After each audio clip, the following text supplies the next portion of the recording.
marunong sumunod sa iyong gina. Hindi ka marunong bumalan sa akin. Ganyan ka ba pinalaki? Mama, hindi ko hahayaang insultuhin mo ang mama ko. Insultuhin mo na ako, pero huwag lang nagpalaki sa akin. Kung gusto mo, may magagawa ka. Eh, hindi ka naman talaga napalaki na maayos ng ina mo. Hindi ang isang tipo na nagbibigay ng pwede ka na sa pagkakaroon ng anak na matino. Kaya ganyan ang papapalaki sa'yo. Kaya ganyan mo na lang ako gustuwain. Tumigil ka na sa pagsugot-sugot mo. At umuwi ka dito sa bahay. Magluto ka at maglinis ka ng bahay. Naiintindihan mo? Hindi ko yan magagawa. Pupunta ko sa department store para sa mga damit at laruan ninyo.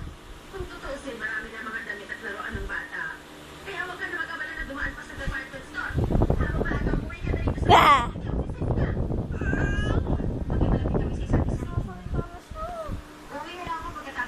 Bebe, bakit? Bakit umiyak ka? Bakit?